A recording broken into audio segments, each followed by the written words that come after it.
But I suspect you're quite a determined goal-setting type of person, because you took it to a whole new level.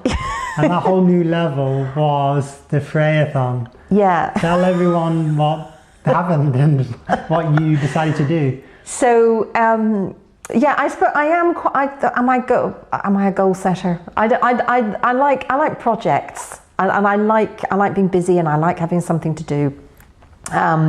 So I decided in June of 2015. I decided to have a go at every Olympic sport that women were due to compete in at Rio 2016. Wow. And I was listening to the radio when I came up with the idea, and there was a programme about women's participation in sport and how some women, the barriers to women getting involved in sport. And it resonated with me, and particularly because of my experience having gone through cancer, when I thought about when I'd been stuck in a hospital room and how I'd been unable to be active in any way. And not being able to climb up the stairs, that kind of thing. That all those things came back to me, and I thought, right, okay, it's the Olympics next year. This is what I'm going to do. I'm going to have a go at all the sports that women are competing in. And I thought, oh, yeah, that's great. And then I realised that I didn't know how many sports there were, and I didn't know what the sports were. So I had to sit down at the laptop and do a little bit of research and find out just how many sports there were. There are 41. The only sport that women didn't compete in at Rio that men competed in is Greco-Roman wrestling. I'm very grateful for that, and I think the rest of the world will probably be very, very grateful that they haven't had to witness me taking part in that sport. So 41 sports, from archery to weightlifting, and everything in between. And I did the team and the individual sports. So with the team sports, I either contacted friends and said, this is what I'm going to be doing. So when I had to play football, I contacted my friends and said, I'm going to be in the park on this day at this time, come along and join us. They didn't just stick you in goal, did they? No. I wouldn't let them do that. I did try to say, when we played football, I did try to say, nobody can tackle me. Yes. Because I cannot be injured. Yeah. But you have to wear good shin pads. That didn't, nobody paid any attention to that at all. So, yeah, some things I just said, this is where I'm going to be at this time, and just invited people to come and join me and have some fun. And then other sports, I contacted local organisations, sporting groups, and explained what I was doing and asked if I could come along and join them. Wow, that's amazing. For a session. So you genuinely did all of these sports on, a fairly serious level, the best that you could do. Yeah, what I said was I was going to try my hand at every single sport, because I knew that there were going to be some sports that I was just going to be rubbish at. Yeah.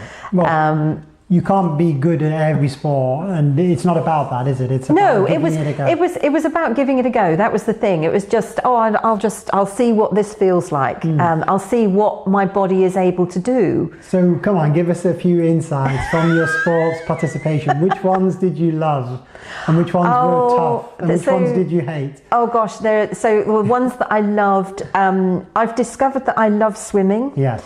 I never swum a front crawl, so I had to learn how to swim front crawl. Then I had to build up my stamina then to be able to swim the distances. Yeah. Then I had to learn to swim in a wetsuit, then in open water. So there was a lot. Open water swim is basically like a swimming marathon. Yeah. Yeah, and then there's a triathlon. Yes, absolutely. So the swimming, I loved the swimming, the cycling, obviously. The other things that I loved archery, rowing. I really want to have a go at rowing properly, so I want to find a course in the spring and have a go at rowing. I mean, I would say there weren't many sports that I disliked. Track and field's pretty tough. Track and field. Track and field. 400, we had meters. So with the track we had a relay. When we did the relay, I persuaded some friends to join me for the relay, and They run a lot and they run a lot faster. You punished your friends as well? No, they loved it. But we had a banana relay, because when we were talking about it, and my friend said, well, what are we going to use for batons? And I thought, oh gosh. I said, I'll go and have a look in the shed, see what I've got in the shed that we can use. And then she texted me back and said, and she said her son had come up with a great idea. He was going to be in the relay with us. I think he's about 8 or 9. So he was running one of the legs, and she said, oh, he's come up with a great idea, bananas. Yeah. So I bought a bunch of bananas. So we drew bananas to work out who was going to be running which leg. And then we used the banana as the baton, and then we used them to refuel afterwards. So great idea. Perfect. I don't know why the Olympics haven't taken it up. Now, with respect to the athletes in each event, some viewers of the Olympics would say certain sports have it a little bit easier than others. For example, table tennis at one end. No disrespect to table tennis, I love table tennis. 10,000 meter run, or half marathon, actually marathon, isn't it? 5,000 and 10,000 meters. The outdoor open water swim, the triathlon, they're quite grueling events. But what do you think about putting your body through all these things? Does each event have some, a challenge and a reward, like many things in life? Yeah, absolutely. I think, I don't think you can compare one sport to another. I mean, they all, one of the things that I've learned, the sports or the activities that I am physically suited to, and I think all of us are suited to different types of activities. I'm never going to be a sprinter, never. I'm quite happy at doing endurance things. So, running 2 half marathons in 7 days to make up my marathon, which is what I did. That was fine. Fine. It suited me better than running the 100 meters. Yeah.